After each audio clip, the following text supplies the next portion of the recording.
this challenge that the pandemic presents, and that the management of our data by these multinational corporations, and I actually call them now transnational corporations, it's a challenge that's greater than one nation state.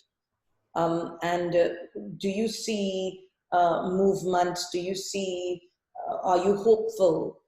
Or do you even think it would be a good thing for this problem, this particular problem, the management of our data at a global level, that there should be global regulation, some sort of convention dealing with the management of data on the internet? I think it's going to be hard because there are very many culturally specific considerations. Some cultures are much more free to provide information without restriction. Other countries are much less so. So in areas in the European Union, for example, I know there are countries that people are much more loath to provide certain information about the certain personal habits. If you go to other countries that typically have more restrictive or repressive regimes in place, whether or not it's the desire of the individuals to have their information effectively kept under wraps or not disclosed is unknown. But because you have all these cultural differences about the way in which people view privacy, if I were to ask somebody in Germany, or I were to ask somebody in India, for example, what they consider sensitive information, they're probably going to have different answers than what I have. Yeah, but certainly a minimum standard.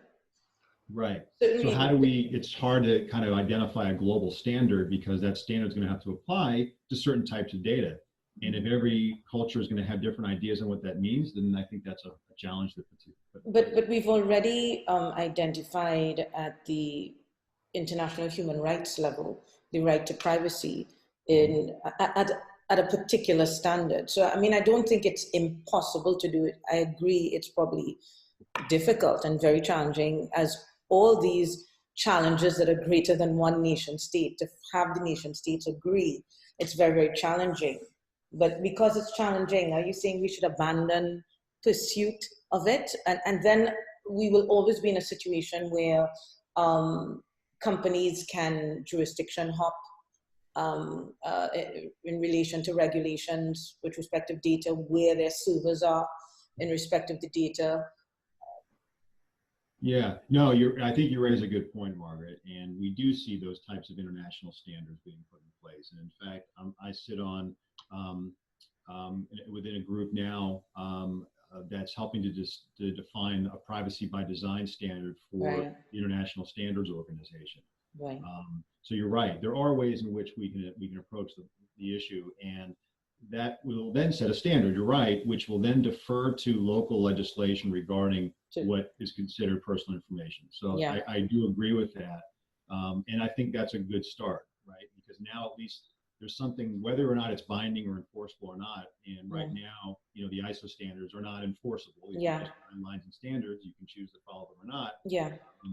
But if we can even just use market forces to encourage organizations to use that instead of having government regulation, and by using that as a competitive differentiator, for example, if I'm a company and I store a lot of information, I can say I abide by this particular standard. Yeah. You know, does that put me in a competitive advantage than someone else who doesn't? I think that's not a bad